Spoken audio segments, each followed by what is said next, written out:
A pandemia, ela começou no momento que a igreja em si estava boa, bem frequentada, um bom trabalho de evangelismo. E aí, quando chega a pandemia, aí começou a tirar as pessoas da igreja. Depois veio aquele processo do fica em casa, o governo cessa de vez as ideias das igrejas abertas. A palavra que expressa esse período que a gente viveu é dependência de Deus. Porque essa pandemia pegou todo mundo de surpresa. Ninguém estava preparado para viver uma pandemia. A última que teve no mundo foi há 100 anos atrás. Então, no último século, nesses séculos, ninguém nunca viveu uma pandemia. Ninguém sabia como é que é o fica em casa. Ninguém sabia como é que lidar com isso, né? E principalmente algo que não tinha remédio. E agora, fecha a igreja? A igreja acaba? Como acabou o restaurante, como acabou o comércio? A igreja é uma instituição como essas? O que é a igreja? A igreja é o povo de Deus. A igreja, ela é dependente de Deus. E é Deus quem dirige os passos da igreja. A gente viu a gente sendo proibido de sair de casa. A gente viu as pessoas proibidas de vir para o culto. Mas o culto não parar de acontecer. E aí Deus levantou pessoas. Deus levantou recursos para que a gente pudesse agora usar a tecnologia para o culto não parar, para a palavra de Deus continuar viva, né? Para a obra de Deus não encerrar. A gente está acostumado a olhar para as cadeiras, ver as pessoas, sentir ali as pessoas no presencial e de repente, novinho como pastor, querendo desenvolver os trabalhos que foi designado, juventude, projetos para casais, ação social, e quando eu quero desenvolver, travado por causa da pandemia.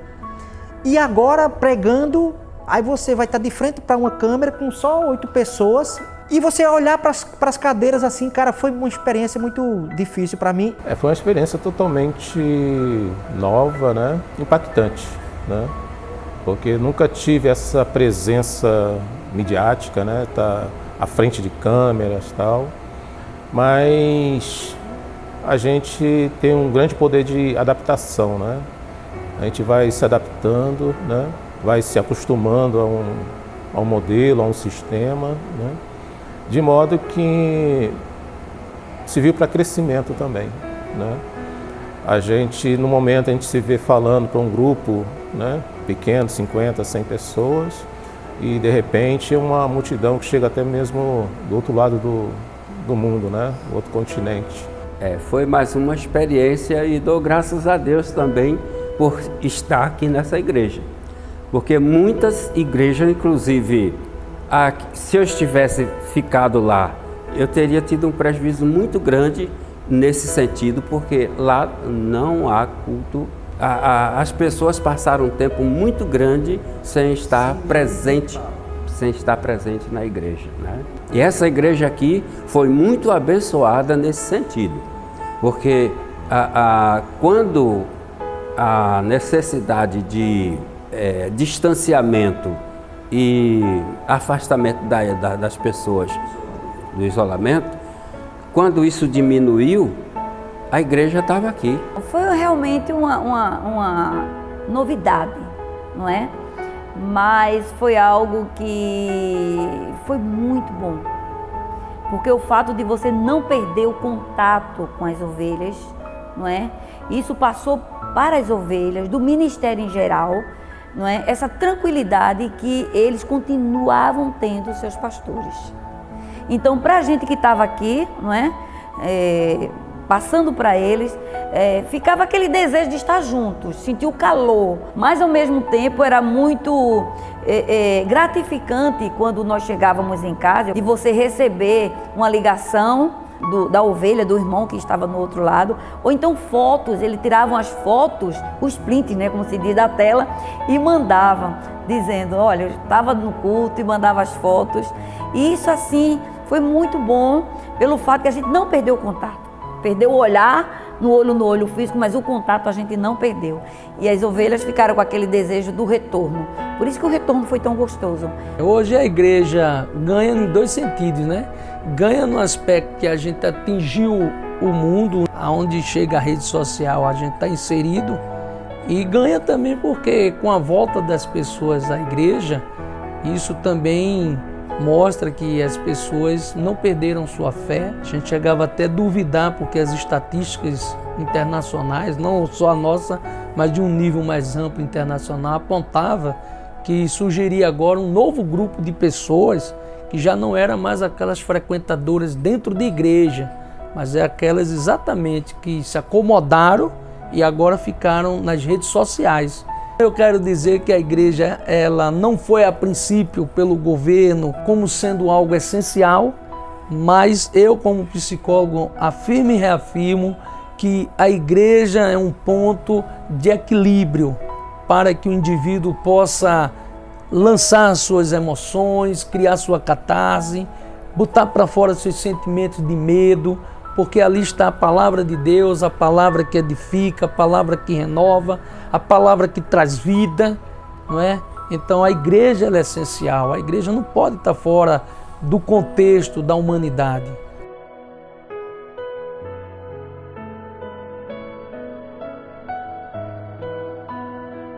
Foi dentro da necessidade que a gente começou a desenvolver com mais intensidade, durante esse processo da pandemia, esse trabalho de levar o pão para quem tem necessidade, levar uma roupa, cestas básicas. Eu louvo a Deus também por pessoas que queriam participar, queriam se doar para ir até aquelas pessoas que têm necessidade, que têm fome, e engajado com os pastores, com os diáconos, com os presbíteros, enfim, com toda a equipe de evangelismo, começa a surgir um mutirão de muita gente abraçando a causa, de modo que hoje eu parabenizo essa igreja, a essas pessoas, não é? Tantos que estão dentro como aquelas que estão fora, contribuindo de alguma forma por esse grande trabalho de Deus.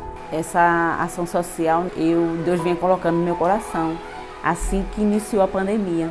E eu relutei um pouquinho, mas quando eu dormia, na madrugada eu acordava e Deus sempre cobrando, meus filhos ali na rua, teus irmãos na rua passando por necessidade, no frio.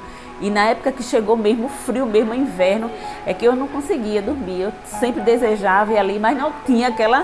Eu disse, meu Deus, como fazer? Que a gente estava dentro de uma pandemia. Para você, numa pandemia, e sair nas ruas, entregar alimento, isso no período já do início da chuva, para entregar alimento para o povo de Rua Niel é difícil. Mas quando vem a cobrança do Senhor, né, aí eu passei até para o pastor Teles e disse a ele um desafio, que é para o evangelismo, pastor. E ele disse, vamos levar para a reunião. E ele passou para o pastor presidente, e ali dentro das reuniões, depois o pastor ligou para mim e a gente ia dar início a esse trabalho. A gente não tinha assim, um espaço certo para fazer. E eu sugeri ao pastor, a gente pode iniciar esse trabalho aqui na minha casa, minhas portas estão abertas. E ali a gente deu início na minha casa mesmo, com um fogão semi-industrial, e a gente começou, e no meu fogão, ali o fogão que a gente usa normal na cozinha, então a gente começou ali. E ali foi chegando as doações, que eu fiquei, Senhor, tua mão, né, tá sobre essa obra, e foi ali, e louvado seja o nome do Senhor, que a gente começou, disse ele, pastor, ele vai começar com as 100, porque eu não sei a quantidade que a gente vai conseguir fazer, ali não tenho ainda aquela quantidade certa, mas vamos começar com 100. E ali a primeira, né, foi 131 sopas. Então a gente está com mais de 300 hoje. Hoje já estamos na sede, na igreja sede, fazendo o trabalho ali, na cantina, e com aquelas mulheres que a gente hoje junta as três igrejas, Palmarelo, um grupo de mulheres de Palmarelo, da igreja sede e da igreja Janga, que está indo fazer esse trabalho. De 15 em 15 dias o material, a gente leva todo o material, que é alimento, né? O espiritual, principalmente, né? Com os pastores, em cada comunidade que a gente está fazendo hoje, os pastores, ele deixa o alimento ali, o alimento espiritual, o alimento físico, a gente também deixa calçado, a gente também deixa roupa ali, né? Para aquelas pessoas que estão necessitadas. Até função assim, de remédio, chegar a pedir um remédio também a ação social também, ela também está ali, está ajudando. Nós também não podemos esquecer de um trabalho bonito do Leitor Góes, né, que é também um trabalho social, onde uma média de 15, 20 pessoas sai durante a noite, né, a sexta-feira, uma vez por mês, na sexta-feira, em busca daquelas pessoas que estão desabrigadas debaixo dos viadutos, né, nos centros dos municípios, por exemplo, Olinda, Janga, né, Paulista. Nós ali entregamos os alimentos, as roupas, e isso é um trabalho muito bonito também com os Leitor Góes, onde a gente tem ali o pastor Eric, tem o nosso irmão Reginaldo, a igreja de uma forma geral, trabalhando e produzindo aquilo que Jesus disse: dá de comer a quem tem fome, dá de beber a quem tem sede, dá de vestir a quem não tem nada. Aqui no Leitor Góes já peguei situações que marcou o meu trabalho no Leitor Góes. No centro de Paulista, um rapaz que a gente fazendo um evangelismo no final do ano, fazendo a ceia, ele não quis se aproximar da mesa, ficou distante. Aí eu vi aquele rapaz ali, me aproximei, fui lá, convidá-lo para fazer parte dali do grupo, que ele tinha levando a palavra, orando e ao mesmo tempo ceiar junto com a gente. Aí ele disse: senta aqui. Aí eu sentei ao lado dele. Aí ele baixou a cabeça, começou a chorar. Aí eu perguntei para ele: meu amado, por que você está chorando? Está com alguma dor? Ele disse: não, eu estou chorando de emoção. Eu disse: olha, você foi o primeiro a sentar aqui do meu lado, não ter nojo de mim, não ter medo de mim. Eu conversei com ele, levei a palavra para ele, levei a palavra falando sobre Jesus. Aí daqui a pouco o pastor começou a me chamar: Regi, vamos embora que a gente vai lá na frente ainda. Peraí, pastor. Eu agradeci a ele, pedi a ele que outra oportunidade nós conversaríamos. Aí levantei, abracei ele, pedi para dar um abraço nele. Ele me abraçou calorosamente: muito obrigado por você estar me abraçando. Eu nunca me senti como gente, como estou me sentindo agora.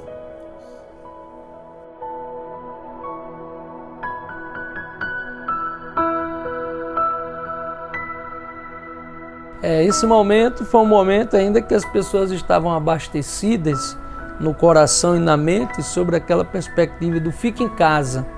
O medo, o receio, né, de as pessoas adquirirem o vírus dentro de uma igreja, numa aglomeração. Então tudo isso fez com que as pessoas se recatassem. Mas ao longo do tempo, isso aí vai mostrando que as pessoas também vão se encorajando de voltar à casa de Deus. Então, lentamente, foi um processo, ainda está sendo, mas graças a Deus as pessoas estão hoje com sede de voltar à casa do Senhor, de assistir aos cultos de forma presencial, e hoje, graças a Deus, as coisas estão voltando a um novo normal.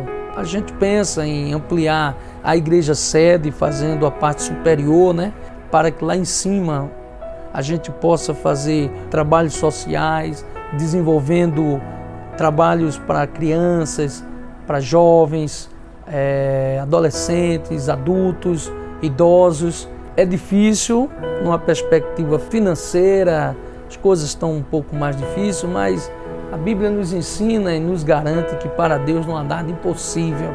Então a gente acredita nessa questão de poder amanhã ou depois a gente está fazendo esse novo projeto social junto à igreja e ampliar, né? Nós temos também um desejo nessa visão do IDE de abrir mais algumas igrejas, temos pastores já devidamente capacitados, temos uma visão de alguns outros pastores que hão de surgir daqui para frente, pessoas que já estão sendo preparadas teologicamente, já estão desenvolvendo a arte de pregar a palavra de Deus, e a visão é que Deus nos capacite a mandar novos obreiros, pois o próprio Jesus diz que a seara é grande e poucos são os ceifeiros.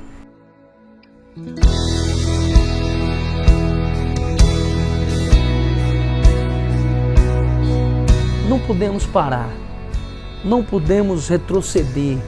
Deus tem ainda grandes planos, grandes propósitos, grandes pensamentos a respeito desse ministério. Continue cada vez mais fazendo aquilo que Deus colocou no coração. E você também, a partir de agora, faça parte da história, trabalhe e vista a camisa, porque tudo é para Ele, para Deus. A grande palavra é essa: Deus é fiel. Fiel com quem crê nele, fiel com quem busca Ele. no que Deus vê, um mínimo de fé, de confiança, sabe, de dedicação na obra do Senhor, ele devolve.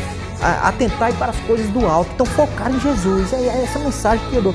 E a igreja, 20 anos, tem tido esse papel de pregar a Jesus, o que transforma, liberta e salva. É tempo agora de armazenar força, vigor, sabedoria e inteligência espiritual, porque virá realmente tempos muito mais difíceis do que o que nós estamos vivendo agora, principalmente para que possamos viver de maneira vitoriosa, não só mais 20 anos, mais 60 anos, 1000 anos que venha, e a igreja PIB esteja sempre na vanguarda, tanto do evangelismo como da educação cristã, para a glória do Senhor Jesus e felicidade de nós todos. Que a igreja desperte mais, que a igreja acorde, porque o mundo aí fora jaz do maligno. E quando a igreja se levanta, ela se torna forte, unida, é um exército do Pai. Então, igreja de Deus, vamos para frente, não vamos parar, vamos fazer, até que o Senhor venha nos buscar, vamos estar juntos trabalhando na obra do Senhor. Eu amo a minha igreja porque eu tenho liberdade na palavra para trabalhar na obra do Senhor. Eu amo minha igreja porque lá eu me sinto completa. Eu amo a minha igreja porque foi aqui que eu encontrei o amor de Jesus. Eu amo minha igreja porque é uma igreja sempre avivada. Eu amo essa igreja porque prega a palavra, ora e acolhe. Eu amo minha igreja porque lá é onde eu encontro a presença de Deus. Eu amo a minha igreja por conta da comunhão. A gente sente ali ser abraçado por todos. Eu amo minha igreja porque nela eu me senti acolhido e abraçado e amado pelos meus irmãos e pelo meu pastor.